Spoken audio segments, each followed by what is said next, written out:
Bonjour les amis, La Rochelle, au cœur de ville, les tours sont ici à portée de fusil. Oh, à portée de fusil. Il règne comme un air de fête foraine ici, sur le Gabu. Le Gabu, qui est l'espace que vous connaissez bien, si vous êtes des habitués de La Rochelle. Il a, avec sa guinguette, fut un temps marqué l'histoire du Gabu, au point que les gens se plaignaient de ne pas revoir chaque année renaître de ses cendres cet équipement. Et ben voilà, je suis en compagnie d'Antoine Brault. Antoine, c'est le, comment dirais-je, c'est l'animateur, le magicien des belles soirées du Gabu. Un appel d'offres, un marché avait été ouvert ici pour savoir qui allait reprendre en main la suite des aventures du Gabu. Et ben écoutez, c'est la société d'Antoine qui reprend la main, et après tout, c'est pas pour déplaire à tous ceux qui ont passé des heures merveilleuses ici. Alors, Antoine, on retrouve, bon là il y a le chantier est en rose, etc. On retrouve déjà quand même un petit peu l'ambiance qui perdurait. Ça va être le même Gabu, ça va être un autre Gabu, ça va être quoi les spécificités qui font que c'est gagnant à chaque fois? Alors les spécificités, déjà il faut s'adapter, faut rester dans l'air du temps. Nous c'est un appel à la jeunesse à venir aussi profiter de cet endroit, et peut-être les générations qui n'ont pas connu ce qu'on avait pu faire en 2017, 18 et 19. Déjà. On dansait, on buvait, on mangeait, il y avait du théâtre, il y avait des associations. C'est ça, on parlait aussi de citoyenneté, et beaucoup d'événements autour de conférences, d'animations, du loisir, de la pratique sportive, de la pétanque. On a fait des concours de paddle aussi dans le port. Enfin voilà, il y a tout un tas de choses qui peuvent se dérouler ici, et je crois que on va continuer d'être dans cet ADN pluridisciplinaire de à la fois être dans toutes les pratiques artistiques, professionnelles, mais aussi faire place aux amateurs. Ça a toujours été un peu l'ADN du lieu, donc de la musique, mais aussi de la danse, du théâtre, des arts de la piste, des arts de la rue. On a la chance d'avoir un centre national des arts de la rue ici. Donc voilà, il va se passer plein de choses. C'est aussi un appel à tout le monde à nous rejoindre, à nous contacter pour organiser son événement. C'est un lieu qui va fonctionner comme d'hab, 24/24, il y a des choses le jour, il y a des choses le soir, la nuit même. C'est tout l'été? Ouais, tout l'été, 7 jours sur 7 à partir de mercredi 7 mai. Midi, minuit, sauf événements exceptionnels où peut-être le samedi ou le dimanche on commencera plus tôt en fonction des événements. Il faudra retrouver toute la programmation sur les réseaux sociaux parce que c'est le plus intuitif et rapide. Et puis voilà, on reste dans une atmosphère où on parle à tous les publics. Donc nous on ferme à minuit parce qu'après tous les chats sont gris, et que ça reste un lieu familial, bienveillant, bon vivant. C'est un lieu qui est appelé à durer cette fois-ci. Le problème c'est qu'il fallait chaque année ranger, puis on savait pas si ça réouvrirait. Là vous avez la garantie là par le contrat qui vous lie à la ville. C'est pour combien? Pour 10 ans? Ouais, pour 10 ans. On a aussi des obligations. C'est-à-dire qu'il faut qu'on réhabilite conjointement avec les services de la ville les bâtiments. En tout cas, il y a quand même une grosse étape qui s'ouvre, et c'est pour ça qu'aujourd'hui là on est dans une phase transitoire où on se réinstalle un peu rapidement, parce que quand même entre le 7 avril et le 7 mai il n'y a que 30 jours et je crois qu'on a travaillé tous les jours pour que ce soit prêt à temps et que la saison puisse démarrer. Mais il va y avoir encore des périodes à écrire, et notamment sur cette phase de travaux qui devrait démarrer.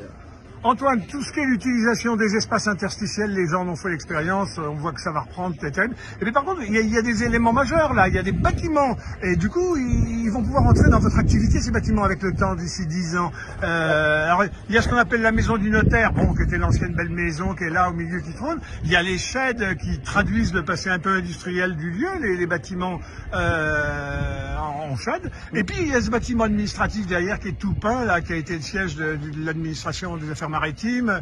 Alors, ils vont devenir quoi dans l'espace futur? Vous allez en faire quelque chose? Alors, ceux-là, ils sont sous gestion et propriété ville, donc je n'ai pas la réponse à cette question, il faudra poser la question à la ville, mais il y a forcément un programme qui va venir avec une forme de requalification générale du Gabu, parce que c'est vrai que cette zone, elle est inhabitée, entre guillemets, ou en tout cas habitée différemment depuis 50 ans, et là, l'idée, c'est d'écrire une nouvelle page de ce bout de quartier qui est quand même dans un écrin assez incroyable, parce qu'on a deux tilleuls magnifiques, la tour Saint-Nicolas, la vue sur l'océan, le port, les deux bassins, donc c'est un endroit assez à chérir, je pense.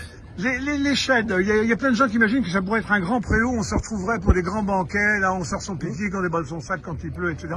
On peut être dans cet esprit-là, très bon enfant. Je pense qu'il faudra que ce soit dans cet esprit très bon enfant. Il y a une culture urbaine qui est prégnante ici, qui fait vivre le Gabu depuis 30 ans, autour du street art, des arts voilà, de la pratique du basket depuis quelques années, donc c'est quelque chose qu'il faut. Ça va rester ça. Ah ben oui, j'espère. On voit les graphes partout, là, Ouais. c'est le coin des murs peints et puis de cette nouvelle culture picturale. Ça va pas bouger. Il y a des événements prévus tout le temps où vous allez être là. Bah, nous, on souhaite que ça reste dans cet état d'esprit, dans ce jus. Alors, qui dit réhabilitation dit changement, dit adaptation. Il va y avoir du compromis à trouver avec tous les usagers du Gabu, que ce soit les citoyens de La Rochelle, mais aussi les artistes, les graffeurs et puis les gens de passage. Donc il faut réussir à conjuguer cette mayonnaise pour que ça prenne et que tout le monde soit heureux. Alors Antoine, il y a d'autres choses qu'il faut conjuguer. Il y a d'autres qui sont utilisateurs de ce lieu. Je pense aux dimancheries par exemple. Oui. Ça fait un tonnerre. Ça va pas être. Vous arrivez à partager l'espace pour que chacun occupe tienne son rang, son rôle. Ah ben nous on trouve. Enfin, moi j'ai assisté une fois ou deux aux dimancheries. Je trouve ça génial de voir la génial. jeunesse qui sort et qui vient au pied d'un des plus beaux monuments de France pour s'éclater. Ouais. Et surtout dans des horaires qui sont qui sont respectueux. Je trouve que c'est un super événement et on est heureux de pouvoir être à côté. Je pense qu'on va collaborer. Et puis il y a d'autres acteurs actifs, et tous les bistrotiers entre guillemets restos de l'ensemble du Gabu. Donc arrimer les dimancheries, arrimer les gens qui font ce quartier toute l'année à votre affaire qui va être la détonnante au milieu. Sacré challenge. Ouais, c'est un sacré challenge, mais nous on croit que il y a une forme de symbiose qui va se créer. Très sincèrement, on va s'apporter mutuellement du flux et une bonne cohabitation. J'ai aucun doute là-dessus. Alors, si vous êtes bon vivant, si vous êtes danseur, si vous voulez finir l'été intelligent en ayant brillé sur les scènes ici du Gabu, revenez à partir de quand, ouverture? À partir du 7 mai à 18h. 7 mai, 18h. Et puis surtout, si vous êtes artiste, comédien, amateur, musicien, danseur, plasticien, vous avez une association, contactez-nous. C'est facile sur les réseaux sociaux de nous trouver. Et on sera ravis de réfléchir à un projet avec vous. Bonheur de chez Bonheur, on va vous suivre, on va même vous précéder, on va venir pour l'ouverture. Et puis attention, on vous a à l'œil, mais